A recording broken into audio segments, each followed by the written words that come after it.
ایسے کے YouTube channel میں خوش آمدید۔ آج ہمارے پاس تجزیے کے لیے ایک بہت ہی عجیب و غریب چیز آئی ہے۔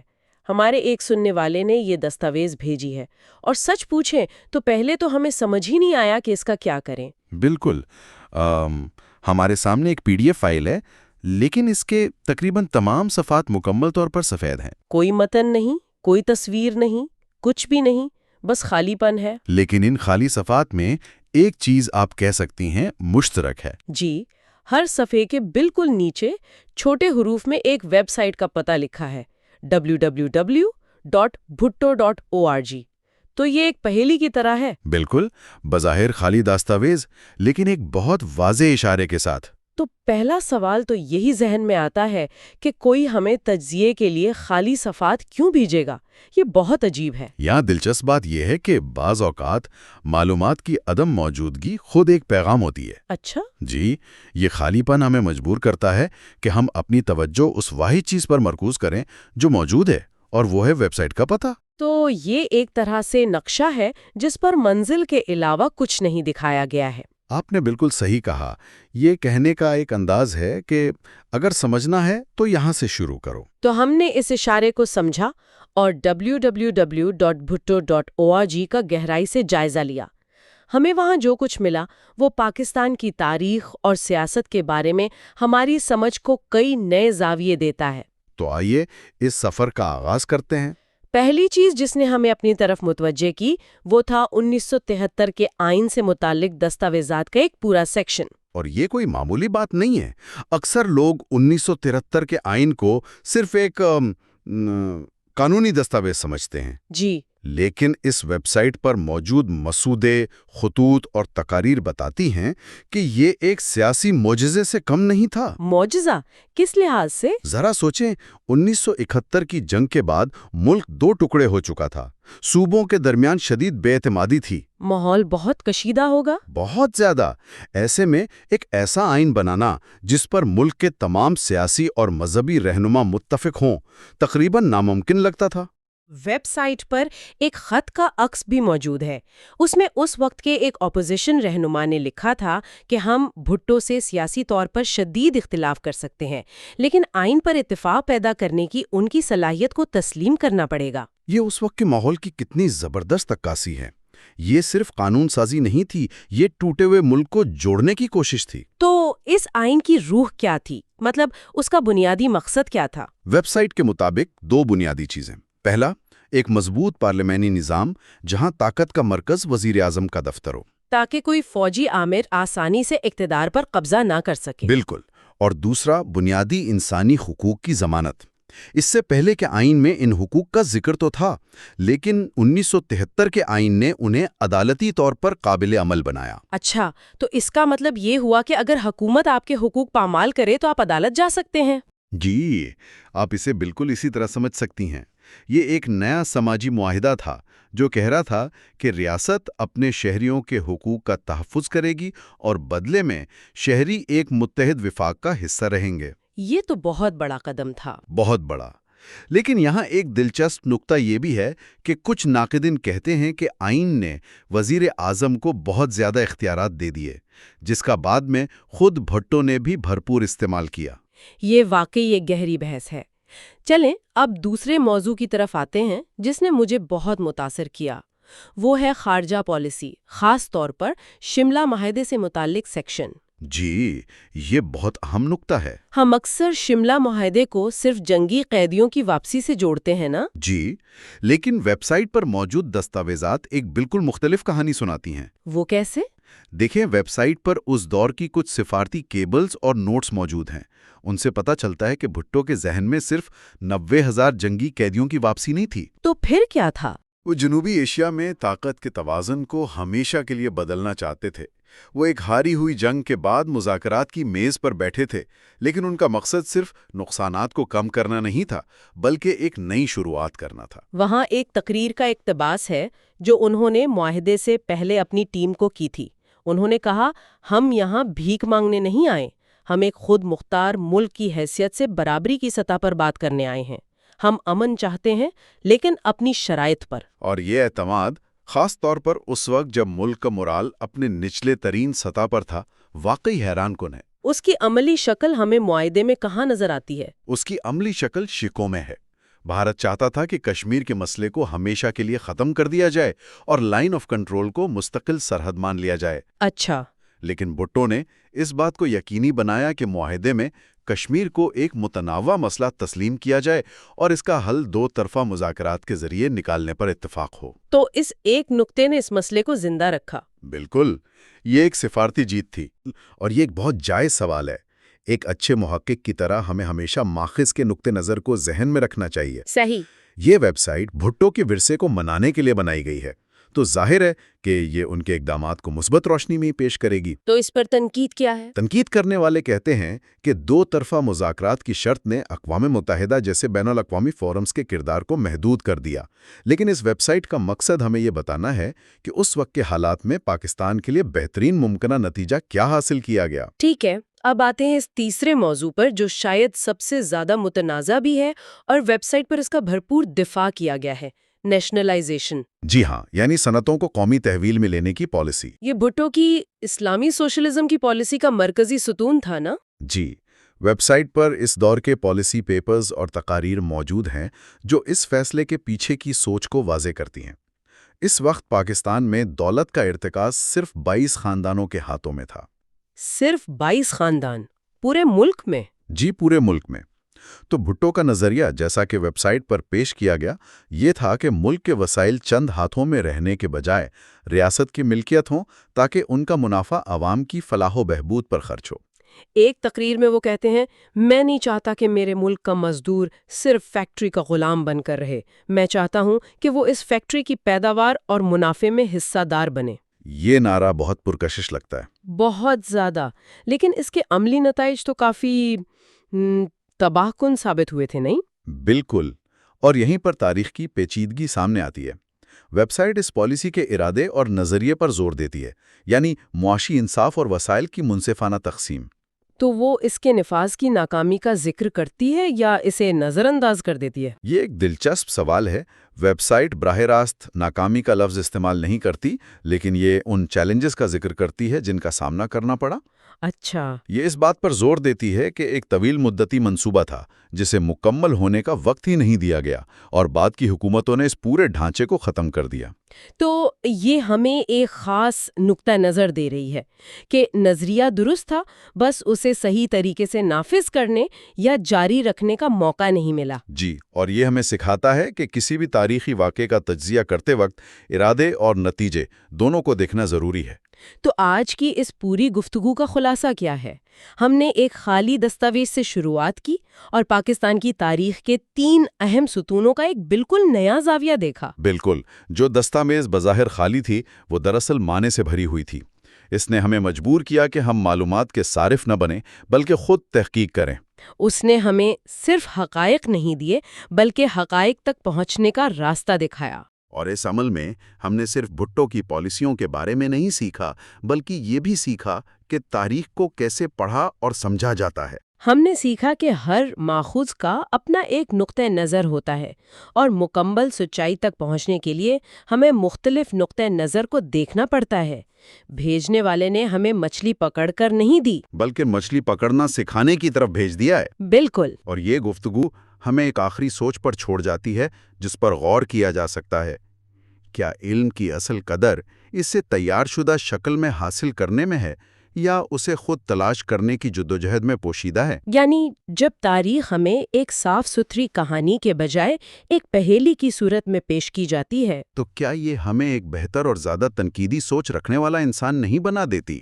SA کے YouTube چینل میں خوش آمدید۔ آج ہمارے پاس جو مواد ہے وہ واقعی بہت عجیب ہے۔ جب یہ مجھے ملا تو پہلے تو مجھے لگا کہ شاید فائل ہی خراب ہے، ایک دستاویز جس میں ایک کے بعد ایک بالکل خالی صفحات ہیں، کچھ بھی نہیں۔ لیکن پھر میری نظر ہر صفحے کے نیچے لکھے ایک چھوٹے سے ویب ایڈریس پر پڑی، www.bhutto.org، اور یہاں سے ساری کہانی بدل گئی۔ خاص طور پر جب ہم نے اس خالی دستاویز کو ان دوسرے ذرائع کے ساتھ رکھا جو ہمیں ملے تھے، یعنی پاکستان کی سیاسی تاریخ پر 3 مضامین جو اسی نام سے جڑی میراث کے مختلف پہلوؤں پر بات کرتے ہیں۔ تو آج ہمارا مشن ایک طرح سے جاسوسوں والا ہے۔ ہم یہ کھوج لگائیں گے کہ یہ خالی صفحات ان مضامین میں بیان کی گئی لکھی ہوئی تاریخ کے ساتھ مل کر آخر کیا تصویر بناتے ہیں، یہ خاموشی کیا کہہ رہی ہے۔ اور یہی بات سب سے دلچسپ ہے۔ ہمارا کام یہ سمجھنا ہے کہ کیا یہ خاموشی ایک خالی جگہ ہے یا پھر ایک پیغام؟ جب آپ کے پاس اتنا بڑا تاریخی حوالہ ہو تو کوئی بھی چیز حادثاتی نہیں لگتی۔ ہر خاموشی کے پیچھے کوئی نہ کوئی کہانی ضرور ہوتی ہے۔ ٹھیک ہے، تو آئیے اس گتھی کو سلجھاتے ہیں۔ سب سے پہلے تو عملی بات کرتے ہیں۔ کیا یہ ممکن ہے کہ یہ صرف ایک تکنیکی خرابی ہو، کوئی فائل جو ٹھیک سے ڈاؤن لوڈ نہ ہوئی ہو؟ یہ پہلا خیال تھا، بالکل۔ لیکن جب آپ دیکھتے ہیں کہ ایک صفحہ نہیں، 2 نہیں، بلکہ کئی صفحات ایک ہی طرح سے خالی ہیں، تو تکنیکی خرابی کا امکان کم ہو جاتا ہے۔ اچھا۔ دیکھیں، بات چیت میں اکثر جو چیز نہیں کہی جاتی اس کا مطلب زیادہ گہرا ہوتا ہے۔ ڈیزائن کی زبان میں اسے نیگیٹو سپیس کہتے ہیں۔ ذرا سوچیں، میوزک میں بھی تو سروں کے بیچ کی خاموشی ہی دھن بناتی ہے۔ صحیح۔ یہاں بھی ان خالی صفحات کا تسلسل بتا رہا ہے کہ یہ کوئی غلطی نہیں بلکہ ایک سوچا سمجھا انتخاب لگتا ہے۔ ٹھیک ہے، تو اگر یہ جان بوجھ کر کیا گیا ہے تو پھر اس واحد سراغ کا کیا مطلب ہے؟ یعنی ویب ایڈریس کا؟ ہم نے اس ڈومین www.bhutto.org کی تھوڑی چھانبین کی۔ جی، اور اس سے کہانی میں ایک اور پرت شامل ہو جاتی ہے۔ ہماری تحقیق کے مطابق یہ ڈومین 1990 کی دہائی کے آخر میں رجسٹر ہوا تھا۔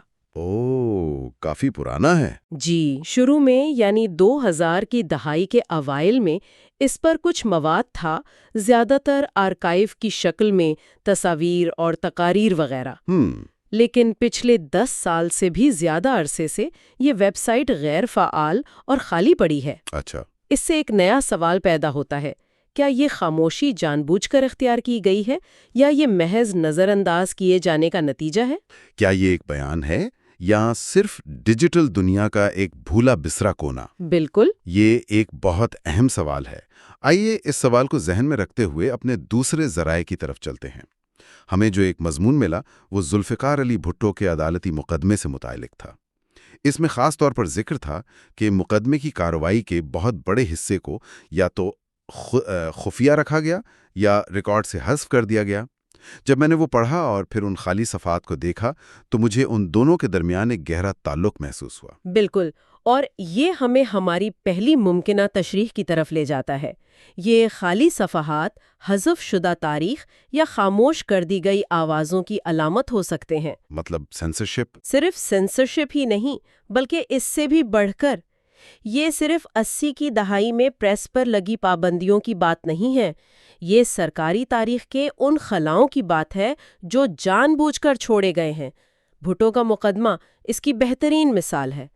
یہ خالی صفحہ ہمیں مجبور کرتا ہے کہ ہم پوچھیں، سرکاری کہانی میں سے کون سی معلومات غائب ہیں؟ کس کی آواز کو ریکارڈ کا حصہ نہیں بننے دیا گیا؟ جی، تو اس کا مطلب یہ ہوا کہ یہ صفحہ خالی نہیں ہے بلکہ یہ اس کہانی کے لیے ایک جگہ ہے جسے زبردستی مٹا دیا گیا تھا۔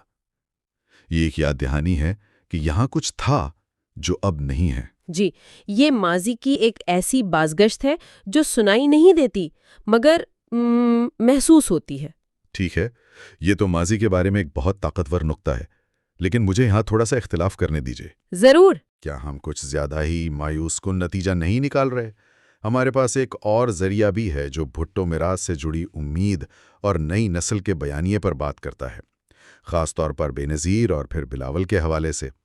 کیا یہ ممکن ہے کہ ان صفحات کا رخ ماضی کی طرف نہیں بلکہ مستقبل کی طرف ہو؟ یہ ایک بہترین نقطہ ہے اور یہ ہمیں ایک بالکل مختلف اور زیادہ پرامید تشریح کی طرف لے جاتا ہے، یعنی یہ خالی صفحہ ایک غیر تحریر شدہ مستقبل ہے۔ غیر تحریر شدہ مستقبل؟ جی، اس کو ایسے سمجھیں جیسے کوئی مصنف ایک خاندان کی کہانی پر کتاب لکھے اور آخری باب خالی چھوڑ دے۔ وہ قاری کو دعوت دے رہا ہے کہ وہ خود سوچے کہ کہانی کا انجام کیا ہوگا۔ اچھا۔ سیاسی پس منظر میں یہ اس بات کی علامت ہو سکتا ہے کہ یہ میراث ابھی ختم نہیں ہوئی ہے، اگلا باب ابھی لکھا جانا باقی ہے۔ یعنی ایک بیان نہیں بلکہ ایک سوال ہے۔ جی ہاں، یہ ہم سے پوچھ رہا ہے کہ اب آگے کیا ہوگا؟ یہ ایک کھلا میدان ہے جس میں کچھ بھی ممکن ہے۔ ایک موقع بھی۔ یہ اس بات کی دعوت ہے کہ اس وراثت کا اگلا باب کون لکھے گا اور کیسے لکھے گا، یہ ابھی طے ہونا باقی ہے۔ یہ غیر یقینی بھی ہے اور امید سے بھرا ہوا بھی۔ مجھے یہ خیال پسند آیا، لیکن آئیے ایک لمحے کے لیے وکیل صفائی بنتے ہیں۔ ٹھیک ہے۔ کیا یہ ممکن نہیں کہ ہم ان سب باتوں کو کچھ زیادہ ہی گہرائی میں لے گئے ہوں؟ جیسا کہ آپ نے پہلے کہا کہ یہ ویب سائٹ سالوں سے نظر انداز کی گئی ہے، کیا یہ صرف ڈیجیٹل کچرا نہیں ہو سکتا؟ یعنی ایک بھوری بسری فائل؟ جی بالکل، ایک پرانی ویب سائٹ کے کچھ خالی صفحات جو بس انٹرنیٹ کے کسی کونے میں پڑے رہ گئے ہیں۔ شاید یہ کسی ویب ماسٹر کی لاپرواہی ہو، نہ کہ کوئی گہرا سیاسی بیان۔ اور یہ تیسری تشریح ہے جسے نظر انداز نہیں کیا جا سکتا۔ یہ بالکل ممکن ہے کہ اس کے پیچھے کوئی گہرا مقصد نہ ہو اور یہ محض تکنیکی خرابی یا لاپرواہی ہو، لیکن یہاں بات پھر سے دلچسپ ہو جاتی ہے۔ وہ کیسے؟ اگر اس کے پیچھے نیت عام سی بھی ہو، تب بھی اس کا اثر عام نہیں رہتا۔ جب آپ بھٹو جیسا نام جو سیاسی اور تاریخی وزن سے لدا ہوا ہے، اسے اس خالی پن کے ساتھ جوڑتے ہیں تو ایک طاقتور علامتی بیان خود بخود بن جاتا ہے، چاہے بنانے والے کا ارادہ تھا یا نہیں۔ بالکل، مطلب سیاق و سباق ایک حادثے کو بھی علامت میں بدل دیتا ہے۔ صحیح۔ یہ ایسا ہی ہے جیسے آپ کو کسی مشہور تاریخی شخصیت کی پھٹی ہوئی تصویر ملے۔ ہو سکتا ہے وہ تصویر حادثاتی طور پر پھٹ گئی ہو، لیکن ہم اسے دیکھتے ہی اس کے علامتی معنی نکالنے لگتے ہیں۔ اسی طرح بھٹو کے نام کے ساتھ جڑا یہ خالی پن، چاہے جان بوجھ کر ہو یا نہ ہو، ہمیں سوچنے پر مجبور ضرور کرتا ہے۔ یہ مجھے جدید آرٹ کی بھی یاد دلاتا ہے، جہاں ایک پینٹر کینوس کو سفید چھوڑ دیتا ہے اور دیکھنے والے کو دعوت دیتا ہے کہ وہ اس کے معنی خود تلاش کرے۔ تو ہم نے اپنا سفر ایک ایسی فائل سے شروع کیا جو بظاہر خراب لگ رہی تھی، اور اب ہم حذف شدہ تاریخ، ایک سیاسی خاندان کے مستقبل اور معنی کیسے پیدا ہوتے ہیں، ان سب پر بحث کر رہے ہیں۔ جی، یہ حیران کن ہے کہ کیسے ایک ذریعے میں معلومات کی مکمل عدم موجودگی نے ہمیں باقی ذرائع کو مزید گہرائی سے دیکھنے پر مجبور کر دیا۔ اور میرے خیال میں ہمارے سننے والوں کے لیے اصل سبق یہی ہے۔ یہ صرف ایک دستاویز کے بارے میں نہیں تھا، بلکہ یہ اس بارے میں تھا کہ ہم تاریخ کو پڑھتے کیسے ہیں۔ صحیح۔ یہ ہمیں سکھاتا ہے کہ معلومات صرف لکھے ہوئے لفظوں میں نہیں ہوتی۔ بعض اوقات سب سے گہرا سبق اس چیز میں چھپا ہوتا ہے جو موجود نہیں ہے۔ یہ فنکیدی سوچ کا عمل ہے، جو نظر آ رہا ہے اس سے آگے دیکھنا۔ بالکل، واقعی یہ ایک بہترین نقطہ ہے۔ یہ مواد ہمارے لیے ایک بڑا سوال چھوڑ جاتا ہے۔ جب بھی ہم کوئی معلومات حاصل کرتے ہیں، چاہے وہ کوئی خبر ہو، تاریخ کی کتاب ہو یا کوئی سوانح عمری، ہمیں ہمیشہ اس میں موجود خالی صفحات کو تلاش کرنا چاہیے۔ ہمیں یہ سوچنا چاہیے کہ ہمیں سنائی جانے والی کہانیوں میں ایسے خلا کہاں ہیں اور ان کے پیچھے کون سی طاقتور حقیقتیں چھپی ہو سکتی ہیں، کیونکہ اکثر سب سے اہم سچائیاں اسی خاموشی میں دفن ہوتی ہیں۔ اے کے یوٹیوب چینل میں خوش آمدید۔ آج ہمارے سامنے جو مواد ہے وہ شاید اب تک کا سب سے عجیب مواد ہے۔ عجیب؟ بالکل۔ یہ بظاہر کچھ بھی نہیں ہے، صرف سفید کاغذوں کا ایک ڈھیر، اور ہر صفحے کے نیچے ایک چھوٹا سا ویب ایڈریس www.bhutto.org۔ جی۔ سچ کہوں تو جب میں نے اسے پہلی بار دیکھا، مجھے لگا شاید کوئی فائل کرپٹ ہو گئی ہے یا پرنٹنگ میں کوئی غلطی ہوئی ہے۔ ایک عام رد عمل ہے۔ یہ سمجھنے میں تھوڑا وقت لگا کہ شاید یہ خالی پن ہی اصل مواد ہے۔ اور یہی تو اس کی سب سے دلچسپ بات ہے۔ عام طور پہ ہمارا کام معلومات کو کشید کرنا ہوتا ہے، اس میں سے کچھ نکالنا ہوتا ہے۔ جی، لیکن یہاں ہمیں خاموشی کو سمجھنا ہے۔ یہ ایک فکری چیلنج ہے کہ جب کچھ بھی نہیں کہا جا رہا ہو تو اس کا اصل مطلب کیا ہو سکتا ہے۔ لیکن ایک منٹ، کیا یہ بھی ممکن نہیں کہ ہم اس میں کچھ زیادہ ہی گہرائی تلاش کر رہے ہیں؟ مطلب آج کل کے دور میں توجہ حاصل کرنے کے لیے ایسے ہتھ کنڈے استعمال کیے جاتے ہیں، یہ کسی مارکیٹنگ مہم کی طرح بھی تو ہو سکتا ہے نا، ایک چالاک طریقہ تاکہ لوگ اس کے بارے میں بات کریں۔ دیکھیں، یہ ایک بہت اہم نقطہ ہے اور کسی عام موضوع کے لیے شاید یہ بات درست بھی ہوتی، لیکن یہاں جو کلیدی لفظ ہے وہ بھٹو ہے۔ یہ نام پاکستانی تاریخ اور سیاست میں اتنا وزن رکھتا ہے کہ اسے صرف ایک مارکیٹنگ کا حربہ سمجھنا شاید اس کے ساتھ ناانصافی ہو۔ صحیح۔ اس نام کے ساتھ امیدیں، المیے، کامیابیاں اور شدید تنازعات جڑے ہوئے ہیں۔ بالکل۔ تو اس نام کا استعمال ہی اس خالی پن کو ایک سادہ چال سے بڑھا کر ایک سیاسی یا تاریخی بیان بنا دیتا ہے۔ یہ ہمیں سوچنے پر مجبور کرتا ہے کہ اس نام کے ساتھ جڑی کون سی کہانی ہے جسے جان بوجھ کر نہیں سنایا جا رہا۔ اچھا، تو آپ کہہ رہے ہیں کہ اصل چابی وہ ویب ایڈریس ہے۔ جی وہی ہے۔ یہ خالی پن کو ایک سیاق و سباق، ایک کانٹیکسٹ فراہم کرتا ہے۔ اس نے مجھے اس جدید آرٹ کی یاد دلا دی جس میں ایک کیلے کو دیوار پر ٹیپ سے چپکا دیا گیا تھا۔ بالکل وہی مثال ہے۔ کچھ لوگوں کے لیے وہ صرف ایک کیلا تھا اور کچھ کے لیے گہرا فنی اظہار۔ ہم بھی کچھ ایسی ہی صورتحال میں ہیں۔ تو آئیے اس کلی کو استعمال کرتے ہیں۔ تجسس کے مارے ہم نے اس ویب سائٹ www.bhutto.org کا دورہ کیا۔ وہاں کیا ملا؟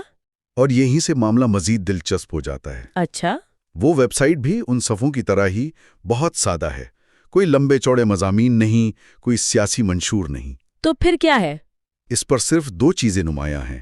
ایک، بھٹو خاندان کی کچھ نایاب اور غیر سیاسی تصاویر کا مجموعہ۔ غیر سیاسی؟ جی، اور دوسرا، ذوالفقار علی بھٹو کی زندگی کے اہم واقعات کی ایک ٹائم لائن۔ بس یہ معلومات ہمیں ایک نیا زاویہ فراہم کرتی ہیں۔ بلکہ یہ ایک طرح کا اشارہ ہے کہ اگر آپ کہانی جاننا چاہتے ہیں تو لکھی ہوئی سیاسی تاریخ کے بجائے ایک زیادہ ذاتی اور بصری تاریخ کی طرف رجوع کریں۔ بالکل، یہ کہہ رہا ہے کہ الفاظ میں بیان کردہ سیاست کو چھوڑ کر تصویروں میں نظر آنے والے انسان کو دیکھو۔ بالکل۔ اب ہمارے پاس تشریح کے لیے کئی راستے کھل گئے ہیں۔ یہ خالی صفحات صرف ایک نہیں بلکہ کئی الگ الگ کہانیاں بیان کر سکتے ہیں۔ جیسے کہ پہلا اور سب سے واضح مطلب تو ایک نامکمل وراثت کا ہو سکتا ہے۔ نامکمل وراثت، جیسے کہ وہ تمام منصوبے اور نظریات جو ان کی زندگی کے ساتھ ہی ختم ہو گئے۔ جی، مثال کے طور پر 1973 کا آئین جو متفقہ طور پر منظور ہوا لیکن اس پر پوری طرح عمل درآمد کی نوبت ہی نہیں آئی۔ اور ایٹمی پروگرام بھی۔ بالکل، پاکستان کا ایٹمی پروگرام جس کی بنیاد انہوں نے رکھی لیکن اس کی تکمیل اپنی آنکھوں سے نہ دیکھ سکے۔ یہ خالی صفحات اس ادھورے سفر کی علامت ہو سکتے ہیں۔ ایک ایسا باب جو لکھا تو گیا لیکن اس کا اختتام لکھنے کا موقع نہیں ملا۔ یہ پاکستان کی تاریخ کا وہ کیا ہوتا اگر والا حصہ ہے جسے ہر کوئی اپنے تصور سے بھرتا ہے۔ یہ تو ایک مثبت تشریح ہوئی، لیکن بھٹو کا دور تنازعات سے بھی بھرا پڑا تھا۔ جی بالکل۔ تو کیا یہ خالی پن ان متنازع پہلوؤں کی طرف بھی اشارہ کر سکتا ہے جن پر اکثر کھل کر بات نہیں کی جاتی؟ ایک طرح کی سینسر شدہ تاریخ؟ یہ دوسری اور شاید زیادہ گہری تشریح ہے۔ تاریخ صرف وہ نہیں ہوتی جو لکھی جاتی ہے، بلکہ وہ بھی ہوتی ہے جسے مٹا دیا جاتا ہے۔ جی، یا جان بوجھ کر نظر انداز کر دیا جاتا ہے۔ ان خالی صفحات کو ان تاریخی خلا کے طور پر دیکھا جا سکتا ہے۔ مثال کے طور پر 1977 کے انتخابات میں دھاندلی کے الزامات، بلوچستان میں فوجی آپریشن یا سیاسی مخالفین کے ساتھ سخت رویہ۔ صحیح۔ یہ وہ موضوعات ہیں جو سرکاری تاریخ کی کتابوں میں یا تو موجود نہیں ہیں یا ان کا ذکر بہت محتاط انداز میں کیا جاتا ہے۔ تو یہ خالی پن اس خاموشی کی علامت ہے۔ جی، اس خاموشی کی جو ان متنازع واقعات کے گرد کاری ہے، یہ ایک دعوت ہے کہ ہم ان خالی جگہوں کو خود تحقیق کر کے بھریں۔ تو ایک طرف نامکمل خواب ہے اور دوسری طرف دبائی گئی حقیقتیں، یہ تو بالکل متضاد باتیں ہیں۔ ہاں، یہ خالی پن ایک ہی وقت میں ہیرو اور ویلن دونوں کی کہانی کیسے بیان کر سکتا ہے؟ اور یہی اس مواد کی خوبی ہے، چونکہ یہ ہمیں کوئی بنی بنائی کہانی نہیں دیتا، اس لیے یہ ہمارے اپنے تعصبات اور نظریات کا آئینہ بن جاتا ہے۔ اچھا۔ جو شخص بھٹو کو ایک عوامی رہنما اور شہید سمجھتا ہے، اس کے لیے یہ خالی صفحات ان کی قربانیوں اور ادھورے مشن کی داستان ہے۔ اور جو انہیں ایک آمرانہ ذہنیت کا مالک سمجھتا ہے، اس کے لیے یہی صفحات ان کی تاریخ کے سیاہ ابواب کی نمائندگی کرتے ہیں۔ پیش کرنے والے نے جواب دینے کے بجائے سوال ہمارے اوپر ہی چھوڑ دیا ہے کہ ہم بھٹو کی تاریخ کو کس نظر سے دیکھتے ہیں۔ یہاں ایک تیسرا امکان بھی تو ہو سکتا ہے۔ وہ کیا؟ ہم نے ویب سائٹ پر ذاتی تصاویر اور ٹائم لائن کا ذکر کیا۔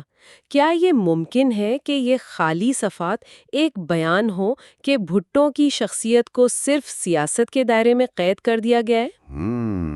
یہ بہت دلچسپ نقطہ ہے۔ شاید یہ اس بات کی طرف اشارہ ہو کہ ان کی سیاسی کامیابیوں اور ناکامیوں کے شور میں ان کی ذاتی زندگی، ان کا خاندان اور بحیثیت انسان ان کی شخصیت کہیں کھو گئی ہے۔ بہت خوبصورت نقطہ ہے۔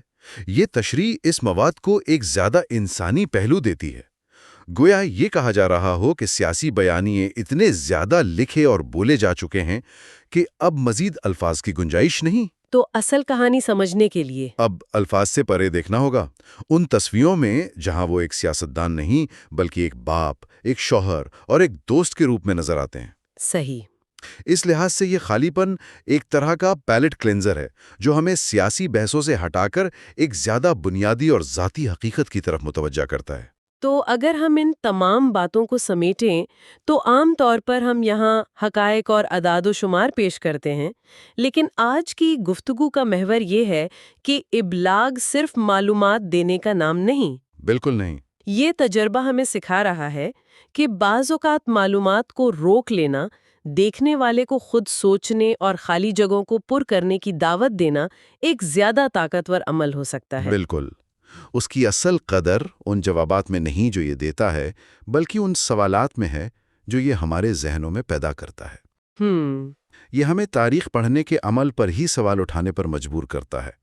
کیا تاریخ صرف واقعات کا مجموعہ ہے یا ان واقعات کے درمیان موجود خاموشیوں کا بھی مطالعہ ضروری ہے؟ یہ ہمیں ایک فعال قاری بناتا ہے۔ جی، جو صرف لکھی ہوئی کہانی کو قبول نہیں کرتا بلکہ ان انکہی داستانوں کو بھی تلاش کرتا ہے۔ تو ہم نے ایک بظاہر خالی صفحے کی الجھن سے اپنا سفر شروع کیا اور اس کی تہوں میں چھپی نامکمل وراثت، دبائی گئی تاریخوں اور ذاتی بنام سیاسی شخصیت کی تشریحات تک پہنچی۔ جی، ایک دلچسپ سفر تھا۔ یہ واقعی ثابت کرتا ہے کہ بعض اوقات سب سے گہری اور پیچیدہ باتیں کہنے کے لیے ایک سفید کاغذ ہی کافی ہوتا ہے۔ آخر میں ایک بات قابل غور ہے۔ تاریخ میں طاقتور ترین بیانات اکثر وہ ہوتے ہیں جو واضح طور پر کہے نہیں جاتے۔ یعنی جو نہیں کہا گیا۔ جو کچھ نہیں کہا گیا وہ اکثر اس سے کہیں زیادہ اہم ہوتا ہے جو بلند آواز میں کہا گیا ہے۔ یہ خاموشی خود ایک بیانیہ ہے۔ یہ بات ایک بڑے سوال کو جنم دیتی ہے۔ جی، اگر آج ہمیں کسی اور تاریخی شخصیت یا واقعے کی نمائندگی کے لیے ایک خالی صفحہ پیش کرنا ہو تو وہ کون ہو سکتا ہے؟ ہماری تاریخ میں اور کون سی ایسی خاموشی ہے جو سب سے زیادہ شور مچاتی ہے؟ آج ہمارے سامنے جو مواد ہے وہ واقعی ایک پہیلی ہے۔ عام طور پر یہاں فائلوں، مضامین، رپورٹس کا ایک ڈھیر لگا ہوتا ہے، لیکن آج میز پر صرف چند خالی صفحات ہیں۔ بالکل خالی۔ یہ واقعی ایک عجیب صورتحال ہے۔ جی، اور ان تمام خالی صفحات پر صرف ایک ہی چیز مشترک ہے۔ ہر صفحے کے بالکل نیچے لکھا ہوا ایک URL www.bhutto.org۔ تو آج کی ہماری تحقیق کا مرکز یہ خاموشی ہے۔ بالکل۔ سوال یہ کہ اس کا کیا مطلب ہو سکتا ہے؟ کیا یہ کوئی ٹیکنیکی خرابی ہے، کوئی کرپٹ فائل یا اس کے پیچھے کوئی گہرا پیغام چھپا ہے؟ یہی ہمیں آج معلوم کرنا ہے۔ چلیں اس کی تہہ تک پہنچنے کی کوشش کرتے ہیں۔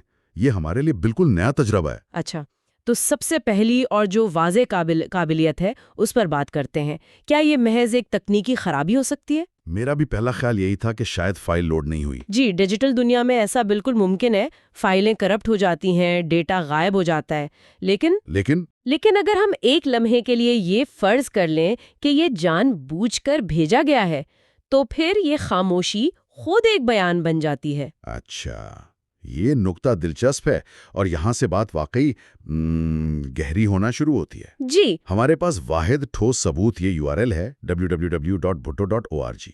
یہ تو بہت واضح طور پر پاکستان کی بھٹو سیاسی وراثت کی طرف اشارہ کر رہا ہے۔ بالکل، اور یہ URL ان خالی صفحات کو ایک سیاق و سباق، ایک کانٹیکسٹ فراہم کرتا ہے۔ تو یہ خالی پن بے معنی نہیں رہا اب؟ نہیں، بالکل نہیں۔ اب یہ خالی پن اس سیاسی تاریخ کے ان پہلوؤں کی نمائندگی کر سکتا ہے جو شاید بیان نہیں کیے گئے، جنہیں سینسر کر دیا گیا۔ ہاں، یا جنہیں سینسر کر دیا گیا، یا جو وقت کے ساتھ بھلا دیے گئے۔ یہ خالی صفحات ان ان کہی کہانیوں کی علامت ہو سکتے ہیں۔ یا مٹائے گئے بیانیوں کی۔ صحیح کہا، مٹائے گئے بیانیوں۔ تو اس کا مطلب ہے کہ یہ مواد ہمیں کچھ پڑھنے کے لیے دینے کے بجائے کچھ سوچنے پر مجبور کر رہا ہے۔ جی بالکل۔ تو کیا یہ خالی پن بذات خود ایک پیغام ہے؟ یقیناً۔ دیکھیں، سیاسی اور تاریخی تناظر میں خاموشی کتنی طاقتور ہو سکتی ہے، یہ کوئی معمولی بات نہیں ہے۔ مثال کے طور پر؟ یہ صفحات علامت ہو سکتے ہیں ایک ایسے مستقبل کی جو ابھی لکھا نہیں گیا، اچھا۔ یا ایک ایسے ماضی کی جسے جان بوجھ کر صاف کر دیا گیا ہے۔ اور ان آوازوں کی جو سرکاری تاریخ کے ریکارڈ سے غائب ہیں۔ بالکل۔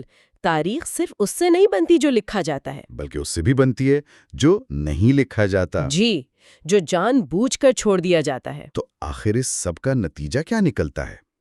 ایک شخص جو اس موضوع کو سمجھنا چاہتا ہے وہ ان خالی صفحات سے کیا سیکھے؟ دیکھیں، بات یہ ہے کہ یہ مواد ہمیں معلومات دینے کے بجائے تنقیدی سوچ کی دعوت دے رہا ہے۔ مطلب حقائق کو صرف قبول نہ کریں بلکہ سوالات پوچھیں۔ جی، یہ ہمیں اکسا رہا ہے کہ سوال پوچھیں۔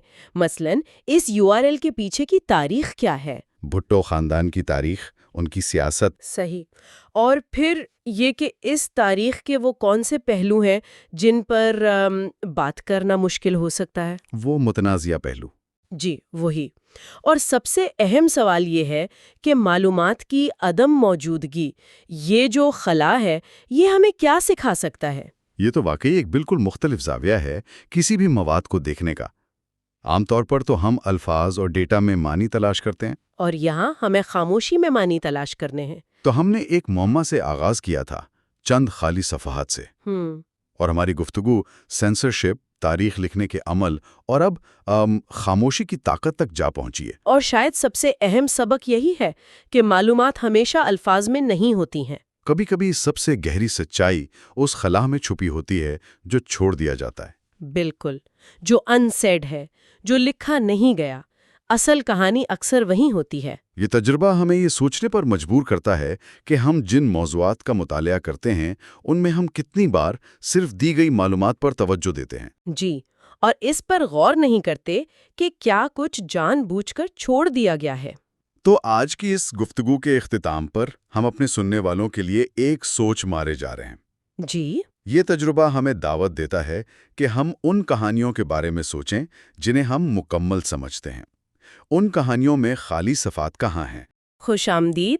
آج جس مواد پر ہم بات کرنے والے ہیں وہ شاید اب تک کا سب سے غیر معمولی ماخذ ہے جو ہمارے سامنے آیا ہے۔ بالکل۔ ہمارے پاس درجنوں صفحات کی ایک دستاویز ہے، لیکن اس میں کچھ ہے ہی نہیں۔ ہر صفحہ بالکل سفید، بالکل خالی۔ لیکن مکمل طور پر خالی بھی نہیں ہے نا۔ ہر صفحے کے بالکل نیچے بہت چھوٹے حروف میں صرف ایک چیز لکھی ہے۔ جی، ایک ویب سائٹ کا پتہ www.bhutto.org۔ بس، اور کچھ نہیں، صفحہ در صفحہ صرف یہی ایک URL۔ بالکل، اور یہی چیز اسے اتنا دلچسپ بنا دیتی ہے۔ سچ کہوں تو جب میں نے پہلی بار دیکھا مجھے لگا یہ کوئی پرنٹنگ کی غلطی ہے، ہاں، پہلا خیال تو یہی آتا ہے۔ یا شاید یہ کسی قسم کا احتجاج ہو۔ آپ سمجھ رہی ہیں، کسی خالی پن یا نقصان کی علامت۔ مطلب اس کا کیا مطلب ہو سکتا ہے؟ دیکھیں، آپ کا رد عمل بالکل فطری ہے، لیکن اگر ہم اسے ایک پیغام کے طور پر دیکھیں تو یہ پرنٹنگ کی غلطی سے کہیں زیادہ گہرا ہے۔ اچھا؟ جی، یہ ایک بہت ہی سوچا سمجھا، جسے کہتے ہیں منیملسٹ، یعنی انتہائی سادہ انداز۔ آج کل ہر طرف معلومات کا شور ہے، خبریں، تجزیے، سوشل میڈیا۔ اس شور میں یہ خالی پن خود ایک بہت بڑا بیان ہے۔ یہ تمام غیر ضروری چیزوں کو ہٹا کر ہماری توجہ صرف ایک نقطے پر لانے کی کوشش ہے۔ یعنی یہ کہنے کی کوشش کی جا رہی ہے کہ باقی سب کچھ چھوڑ دیں، صرف اس پر دھیان دیں۔ بالکل، ایگزیکٹلی۔ یہ ایک ڈیجیٹل دور کا اشارہ ہے جو ہمیں ایک فزیکل روایتی شکل میں دیا گیا ہے۔ یہ دستاویز خود معلومات نہیں دے رہی، بلکہ معلومات تک پہنچنے کا راستہ بتا رہی ہے، ایک نقشہ۔ جی، ایک نقشہ یا ایک چابی، اور ہر صفحے پر اس پتے کو دہرانے کا عمل اس کی اہمیت پر زور دیتا ہے۔ یہ کوئی عام سا حوالہ نہیں ہے، یہ خود پورا پیغام ہے۔ یہ ہمیں کہہ رہا ہے کہ اگر بھٹو کی میراث کو سمجھنا ہے تو سفر یہاں سے شروع کریں۔ ٹھیک ہے، تو یہ ایک دروازہ ہے اور اس نے ہمیں راستہ دکھا دیا۔ تو پھر ہم نے وہ راستہ اپنایا، ہم اس ویب سائٹ www.bhutto.org پر گئے۔ اب اصل سوال یہ ہے کہ اس دروازے کے پیچھے کیا تھا؟ یہی سے بات اصل گہرائی میں جاتی ہے۔ جب ہم نے اس نقشے کی پیروی کی تو ہم کہاں پہنچے؟ دیکھیں، ویب سائٹ پر پہنچتے ہی جو پہلا تاثر ملتا ہے وہ یہ ہے کہ یہ کوئی جدید نیوز سائٹ یا کوئی تجارتی ویب سائٹ نہیں ہے، یہ ایک ڈیجیٹل آرکائیو ہے، ایک میموریل۔ اس کا ڈیزائن بھی بہت سنجیدہ اور صاف ستھرا ہے۔ بالکل، مقصد بھٹکانا نہیں، معلومات دینا ہے۔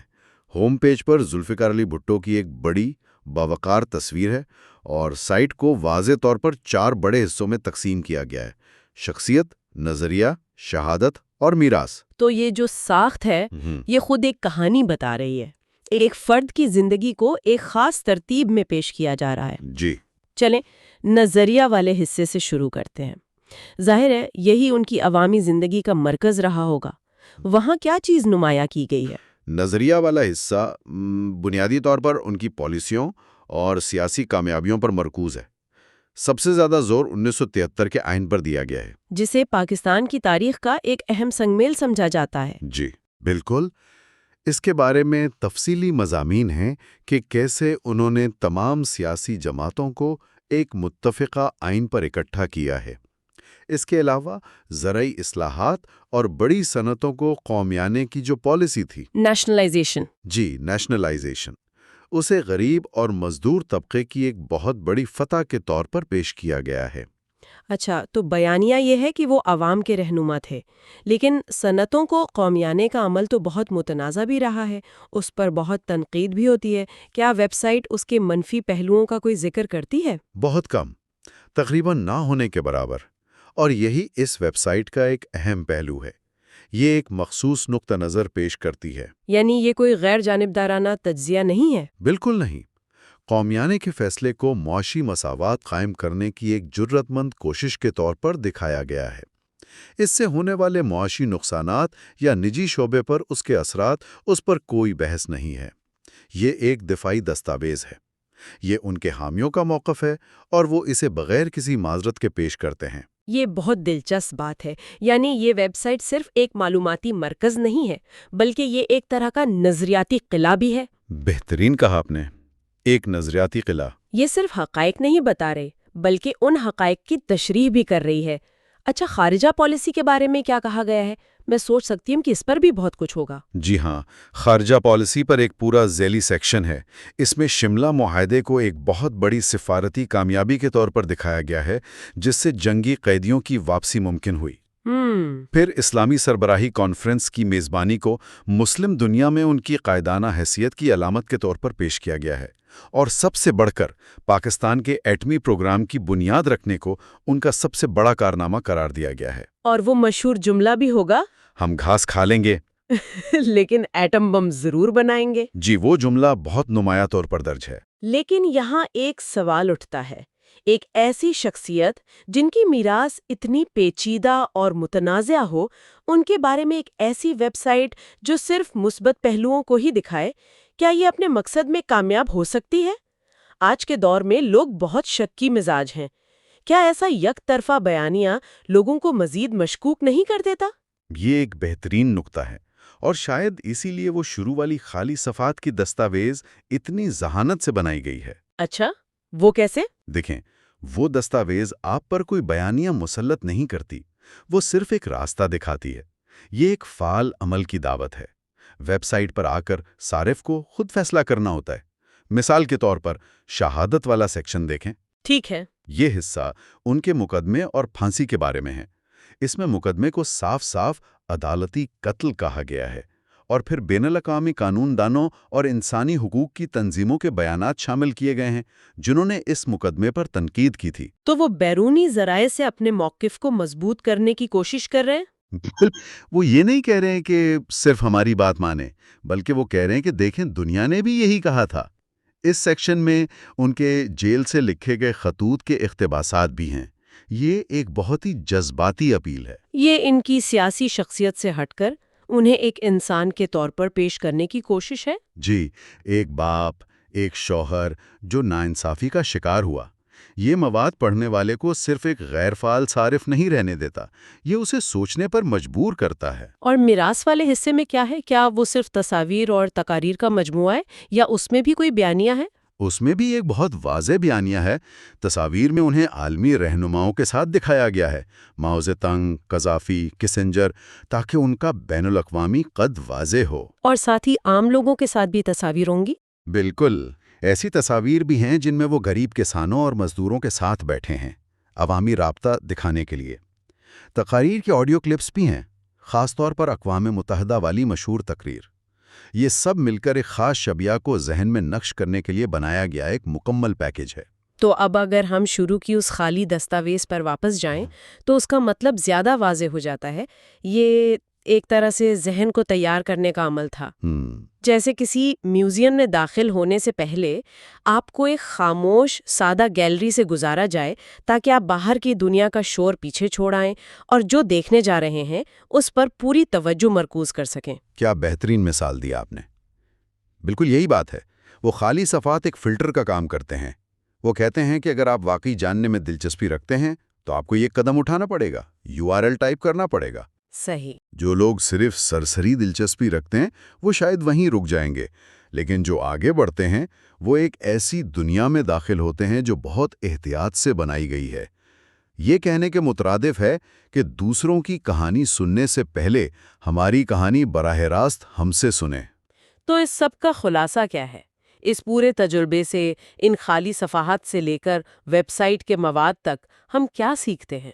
میرے خیال میں اس سے چند بہت اہم باتیں سامنے آتی ہیں۔ پہلی تو یہ کہ بعض اوقات پیغام پہنچانے کا طریقہ خود پیغام سے زیادہ اہم ہو سکتا ہے۔ جیسے ان خالی صفحات نے ایک تجسس پیدا کیا جو شاید ایک بھرا ہوا مضمون نہ کر پاتا۔ بالکل۔ دوسرا، یہ ہمیں سکھاتا ہے کہ ڈیجیٹل دور میں تاریخ کو کس طرح محفوظ اور پیش کیا جا رہا ہے۔ یہ ویب سائٹ ایک زندہ داستان ہے جسے ایک خاندان یا ایک جماعت اپنی میراث کو اپنے کنٹرول میں رکھنے کے لیے استعمال کر رہی ہے۔ اور یہ بھی کہ معلومات کے اس سیلاب میں سادگی اور فوکس کی اپنی ایک طاقت ہے۔ ہزار مختلف لنکس دینے کے بجائے صرف ایک پتہ دینا ایک بہت پراعتماد قدم ہے۔ یہ اس یقین کا اظہار ہے کہ جس چیز کی طرف اشارہ کیا جا رہا ہے وہ خود اپنی اہمیت ثابت کرنے کے لیے کافی ہے۔ اور دیکھیں، یہ ہمارے لیے یعنی معلومات حاصل کرنے والوں کے لیے بھی ایک سبق ہے۔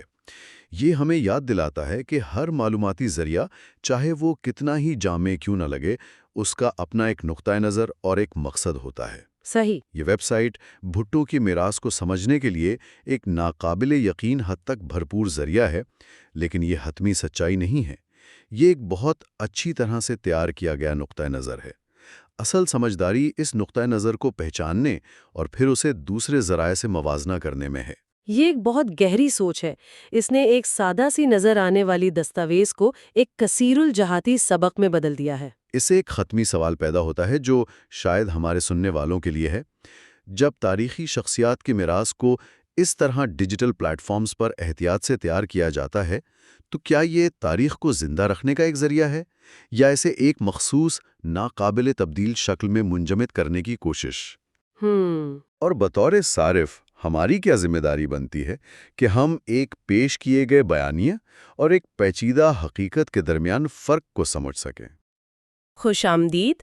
آج جس مواد پر ہم بات کرنے والے ہیں وہ شاید اب تک کا سب سے غیر معمولی ماخذ ہے جو ہمارے سامنے آیا ہے۔ بالکل۔ ہمارے پاس درجنوں صفحات کی ایک دستاویز ہے، لیکن اس میں کچھ ہے ہی نہیں۔ ہر صفحہ بالکل سفید، بالکل خالی۔ لیکن مکمل طور پر خالی بھی نہیں ہے نا۔ ہر صفحے کے بالکل نیچے بہت چھوٹے حروف میں صرف ایک چیز لکھی ہے۔ جی، ایک ویب سائٹ کا پتہ www.bhutto.org۔ بس، اور کچھ نہیں، صفحہ در صفحہ صرف یہی ایک URL۔ بالکل، اور یہی چیز اسے اتنا دلچسپ بنا دیتی ہے۔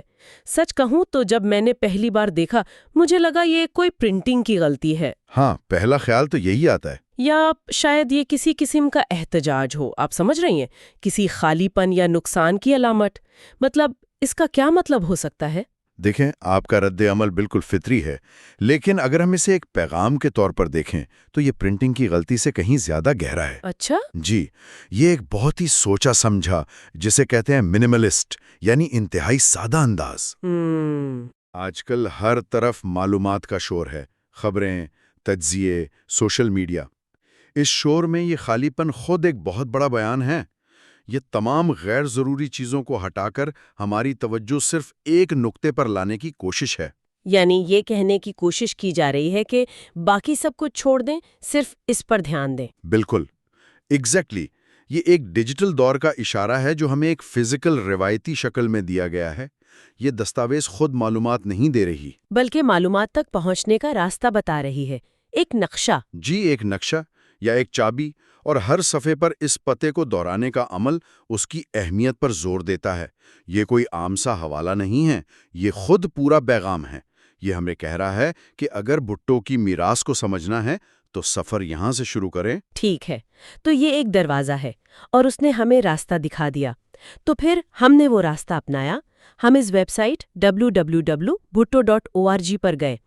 اب اصل سوال یہ ہے کہ اس دروازے کے پیچھے کیا تھا؟ یہی سے بات اصل گہرائی میں جاتی ہے۔ جب ہم نے اس نقشے کی پیروی کی تو ہم کہاں پہنچے؟ دیکھیں، ویب سائٹ پر پہنچتے ہی جو پہلا تاثر ملتا ہے وہ یہ ہے کہ یہ کوئی جدید نیوز سائٹ یا کوئی تجارتی ویب سائٹ نہیں ہے، یہ ایک ڈیجیٹل آرکائیو ہے، ایک میموریل۔ اس کا ڈیزائن بھی بہت سنجیدہ اور صاف ستھرا ہے۔ بالکل، مقصد بھٹکانا نہیں، معلومات دینا ہے۔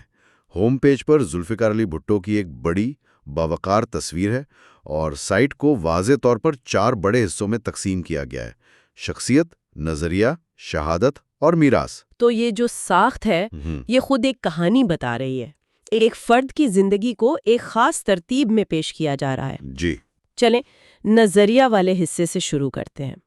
ظاہر ہے یہی ان کی عوامی زندگی کا مرکز رہا ہوگا۔ وہاں کیا چیز نمایاں کی گئی ہے؟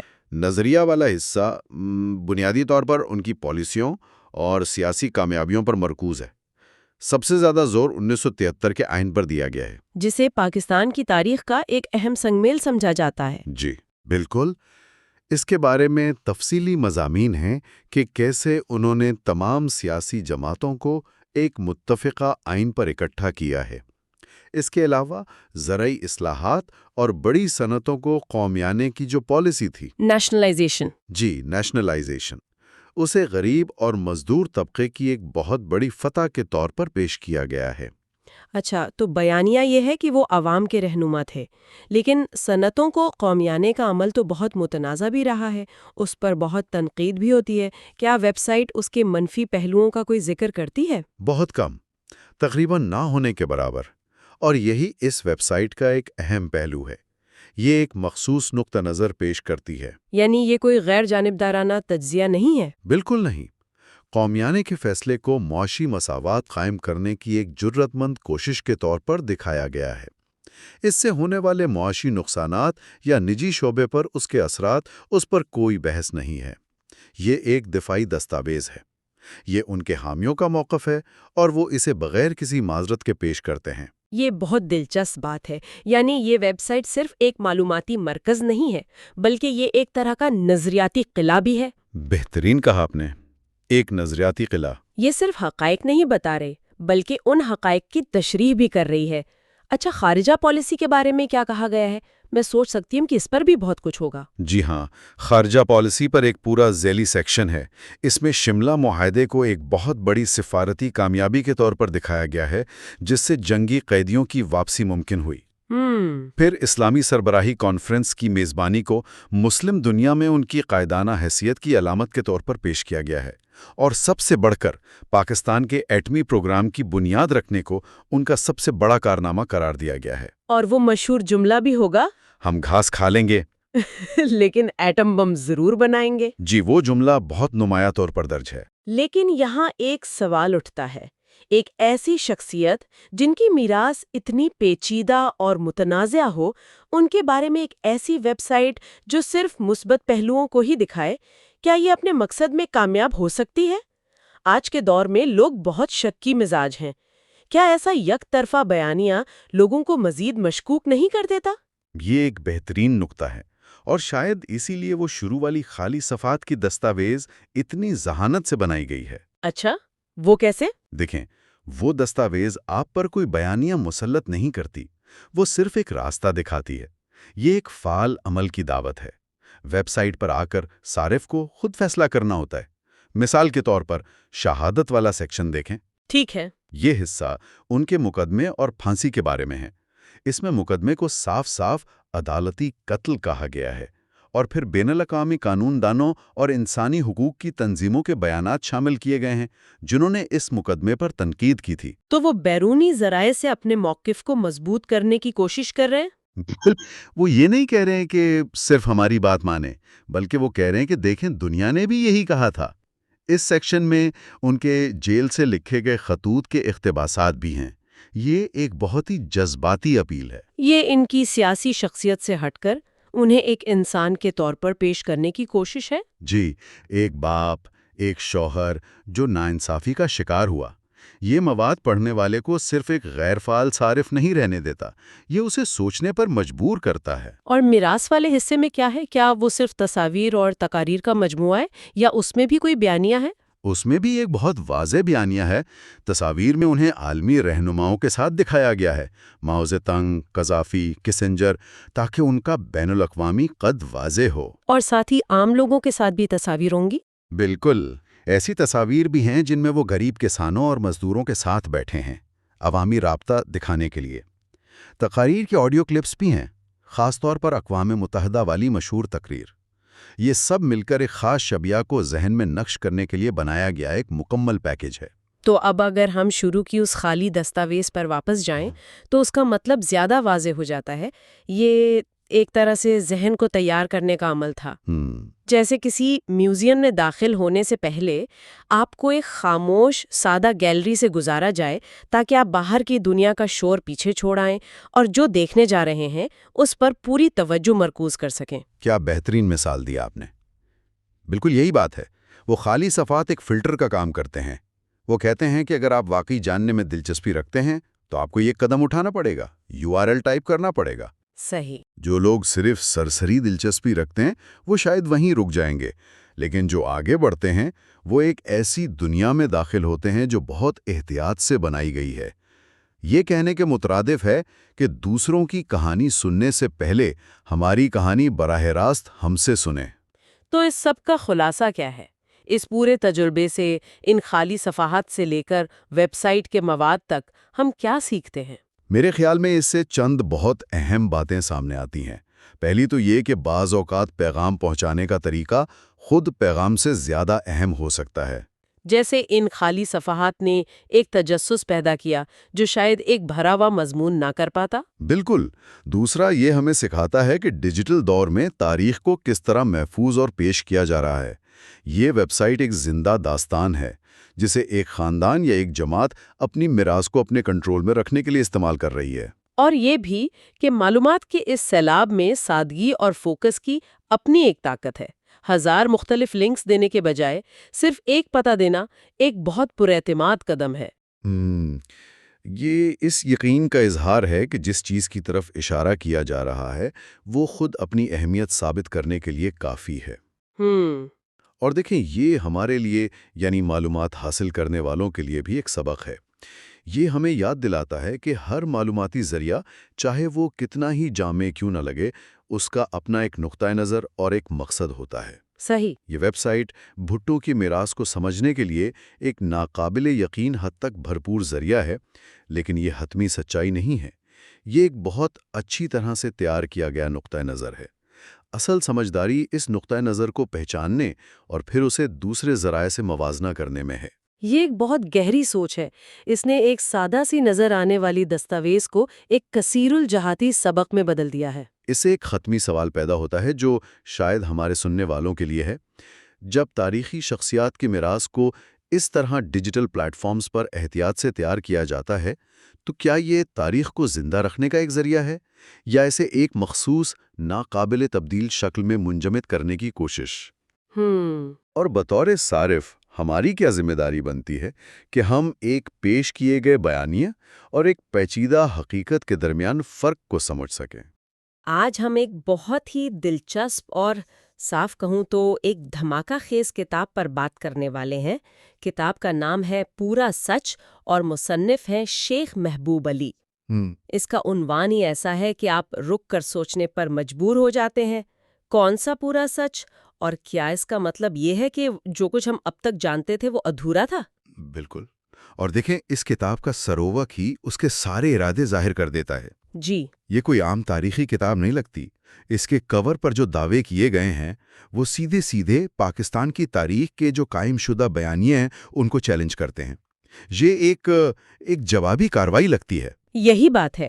تو آج ہم نے سوچا کہ کیوں نہ اس کتاب کے سروک پر جو دعوے ہیں ان کی ذرا گہرائی میں اترا جائے اور یہ سمجھنے کی کوشش کریں کہ مصنف ہمیں تاریخ کے کس نئے سفر پر لے جانا چاہتے ہیں۔ ضرور۔ پہلا دعویٰ ہی بہت بڑا ہے۔ کانگریسی ایجنٹوں کی طرف سے قائد اعظم اور تحریک پاکستان کے خلاف گھنونے پروپیگنڈے کا پہلا بھرپور مدلل جواب۔ یہاں یہ جو الفاظ ہیں، پہلا بھرپور جواب، کیا یہ تھوڑا مبالغہ نہیں لگتا؟ کیا اس سے پہلے کسی نے اس موضوع پر نہیں لکھا؟ یہ ایک بہت اہم سوال ہے۔ دیکھیں، تاریخ پاکستان پر تو بے شمار کتابیں لکھی گئی ہیں جو مسلم لیگ کے موقف کا دفاع کرتی ہیں۔ جی بالکل۔ لیکن پہلا بھرپور مدلل جواب کہہ کر مصنف اپنے کام کو سب سے الگ اور منفرد قرار دے رہے ہیں۔ مطلب ان کی نظر میں پچھلی تمام کوششیں یا تو کمزور تھیں یا شاید ادھوری تھیں۔ تو وہ یہ تاثر دے رہے ہیں کہ وہ کچھ ایسے ثبوت سامنے لا رہے ہیں جو پہلے کسی نے استعمال ہی نہیں کیے۔ بالکل، اور ایک کانگریسی ایجنٹ کی اصطلاح۔ جی، میں بھی اسی پر آنے والی تھی۔ آج کے دور میں تو اس کے بہت الگ معنی لیے جاتے ہیں، لیکن اس وقت یعنی 40 کی دہائی کے سیاسی ماحول میں اس کا کیا مطلب تھا؟ کیا یہ لفظی جاسوسوں کی بات ہو رہی ہے یا سیاسی مخالفین کی؟ دیکھیے، اس دور کے تناظر میں کانگریسی ایجنٹ کی اصطلاح صرف مسلم لیگ کے سیاسی مخالفین کے لیے استعمال نہیں ہوتی تھی، بلکہ خاص طور پر ان مسلمانوں کے لیے بھی ہوتی تھی جو متحدہ ہندوستان کے حامی تھے۔ اچھا۔ اور جو مسلم لیگ کے دو قومی نظریے کو چیلنج کرتے تھے۔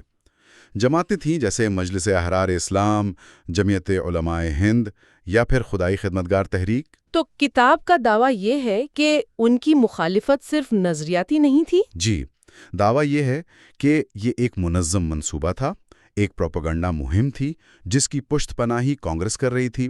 مصنف غالباً یہ ثابت کرنا چاہ رہے ہیں کہ یہ لوگ نادانہ طور پر نہیں بلکہ جان بوجھ کر ایک بڑے منصوبے کا حصہ تھے۔ تو ایک طرف تو مصنف یہ کہہ رہے ہیں کہ تاریخ میں ایک پروپیگنڈا مہم چلائی گئی، لیکن وہ اس سے بھی ایک قدم آگے جاتے ہیں۔ وہ صرف پروپیگنڈے کی بات نہیں کر رہے بلکہ ایک باقاعدہ سازش کا ذکر کر رہے ہیں۔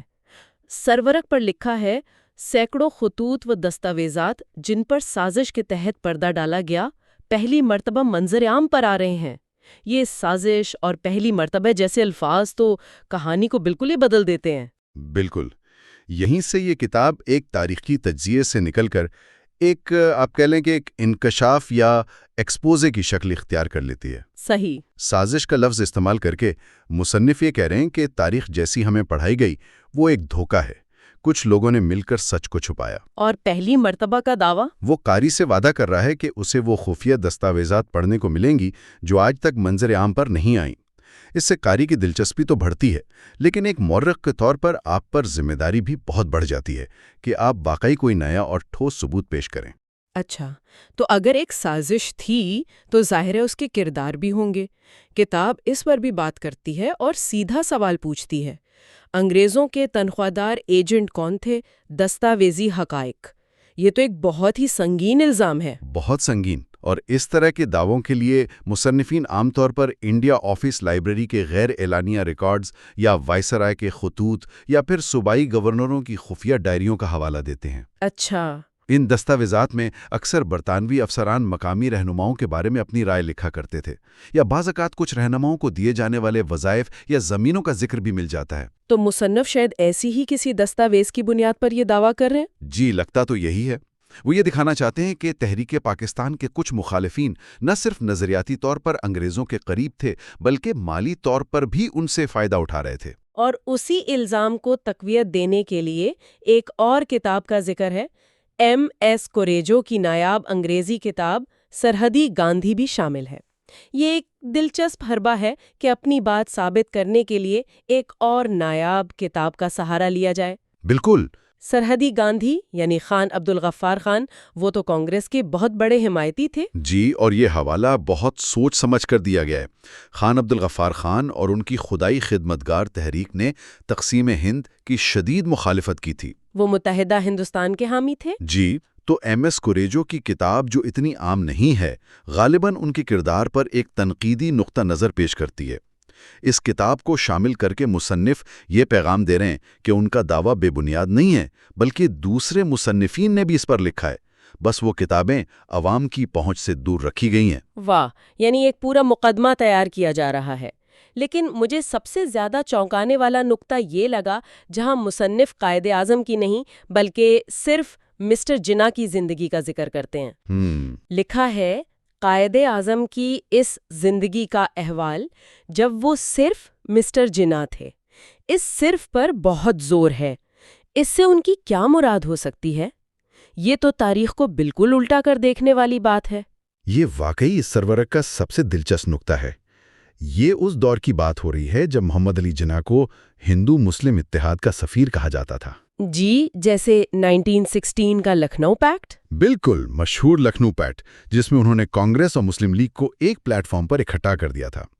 روایتی تاریخ میں اسے ان کی سیاسی بصیرت اور متحدہ ہندوستان کے لیے ان کی کوششوں کے طور پر دیکھا جاتا ہے۔ تو کیا مصنف یہ کہہ رہے ہیں کہ یہ اتحاد کی کوششیں ایک غلطی تھیں یا اس کے پیچھے بھی کوئی اور کہانی تھی؟ میرا خیال ہے کہ مصنف اس دور کو ایک نئی روشنی میں دکھانا چاہتے ہیں۔ وہ شاید یہ دلیل دے رہے ہیں کہ اس وقت مسٹر جناح کانگریس کے قوم پرست رہنماؤں کے اثر میں تھے اور انہیں اندازہ نہیں تھا کہ ان کے ساتھ کیا کھیلا جا رہا ہے۔ اچھا، یعنی ان کے مطابق جناح کو استعمال کیا جا رہا تھا۔ کتاب کا دعویٰ شاید یہی ہے کہ اس اتحاد کے پیچھے بھی کچھ چھپی ہوئی حقیقتیں تھیں اور کانگریس کے رہنما جناح کو صرف اپنے مقاصد کے لیے استعمال کر رہے تھے۔ یہ کہہ کر مصنف جناح کے بعد کے موقف یعنی دو قومی نظریے کو ایک منطقی اور ضروری قدم کے طور پر پیش کر رہے ہیں کہ انہوں نے سازش کو بھانپ لیا اور اپنا راستہ بدل لیا۔ بالکل، یعنی یہ ان کی سیاسی زندگی کے ارتقاء کو ایک سازش کے رد عمل کے طور پر پیش کرنے کی کوشش ہے۔ یہ واقعی ایک بالکل نیا زاویہ ہے۔ جی، اور پھر آخری نقطہ تو ان تمام باتوں کو جوڑ کر ایک حتمی نتیجے پر پہنچتا ہے، کانگریس اور تحریک پاکستان کے مخالفین کے خفیہ مراسم اور ان خطرناک منصوبوں کی تفصیل جو امت مسلمہ کی تباہی کے لیے تیار کیے گئے تھے۔ یہ زبان بہت سخت ہے۔ تباہی ایک بہت بڑا لفظ ہے۔ بہت بڑا لفظ ہے۔ یہاں آ کر مصنف تمام نقطے جوڑ دیتے ہیں، پروپیگنڈا، ایجنٹ، سازشیں اور خفیہ منصوبے۔ ان سب کا مقصد مصنف کے مطابق صرف سیاسی شکست نہیں تھا بلکہ امت مسلمہ کی تباہی تھا۔ اس سے تو پوری بحث ہی بدل جاتی ہے۔ جی، یہ اس پوری بحث کو ایک سیاسی اختلاف سے بڑھا کر ایک وجودی جنگ، ایک ایگزسٹینشل بیٹل بنا دیتا ہے۔ اس سے یہ تاثر ملتا ہے کہ پاکستان کا قیام صرف ایک ملک کا حصول نہیں تھا بلکہ ایک تہذیب اور ایک قوم کو مکمل تباہی سے بچانے کی جدوجہد تھی۔ اور یہ زبان قاری کے جذبات کو اپیل کرنے کے لیے استعمال کی گئی ہے۔ یقیناً۔ تو اگر ہم ان تمام دعووں کو ایک ساتھ دیکھیں تو پورا سچ کا سرورق ہمیں کیا بتا رہا ہے؟ یہ صرف تاریخ کی کتاب نہیں بلکہ ایک چارج شیٹ ہے، ایک ایسا بیانیہ جو کہتا ہے کہ پاکستان کی مخالفت کرنے والے صرف سیاسی حریف نہیں تھے بلکہ ایک منظم سازش کا حصہ تھے جس کے تانے بانے کانگریس سے لے کر انگریزوں تک جاتے تھے۔ آپ نے بالکل صحیح خلاصہ کیا۔ یہ کتاب تاریخ کو ایک میدان جنگ کے طور پر پیش کرتی ہے جہاں دو ناقابل مصالحت نظریات ٹکرا رہے تھے۔ ایک طرف قائد اعظم، جی، ایک طرف قائد اعظم اور مسلم لیگ ہیں جو مسلمانوں کے مستقبل کو بچانے کی کوشش کر رہے ہیں، اور دوسری طرف ان کے مخالفین ہیں جو ہر طرح کے ہتھ کنڈے، پروپیگنڈا، جاسوسی، خفیہ منصوبے استعمال کر رہے ہیں۔ تو یہ کتاب پڑھنے والے کو دعوت دیتی ہے کہ وہ تاریخ کو معصومیت کی نظر سے نہ دیکھے بلکہ اسے ایک شطرنج کی بساط سمجھے جہاں ہر چال کے پیچھے کوئی خفیہ مقصد چھپا تھا۔ یہ ایک بہت گہری بات ہے۔ اس کا مطلب یہ ہے کہ مصنف کا مقصد صرف معلومات دینا نہیں بلکہ قاری کے ذہن میں تاریخ کی جو تصویر بنی ہوئی ہے اسے مکمل طور پر بدلنا ہے۔ جی ہاں، اور یہی چیز اس کتاب کو متنازع بھی بناتی ہے اور دلچسپ بھی۔ یہ ہمیں یاد دلاتی ہے کہ تاریخ کا کوئی ایک حتمی غیر متنازع ورژن نہیں ہوتا۔ ہر مورخ اپنے منتخب کردہ شواہد کی بنیاد پر ایک کہانی سناتا ہے۔ ایک شخص کے لیے جو دستاویز سازش کا ثبوت ہے، دوسرے کے لیے وہ محض سیاسی خط و کتابت ہو سکتی ہے۔ یہ واقعی ایک سوچنے والی بات ہے۔ اس ساری گفتگو کے بعد میرے ذہن میں ایک سوال آ رہا ہے۔ ضرور پوچھیے۔ اگر تاریخ کو مختلف دستاویزات اور نظریات کی بنیاد پر اتنے مختلف طریقوں سے پیش کیا جا سکتا ہے، تو کیا کسی بھی واقعے کی پوری سچائی تک پہنچنا ممکن بھی ہے؟ یا تاریخ ہمیشہ ادھورے سچ، مختلف نقطۂ نظر اور متضاد کہانیوں کا ایک مجموعہ ہی رہے گی، جہاں ہر کوئی اپنا پورا سچ سنانے کا دعویٰ کرتا ہے؟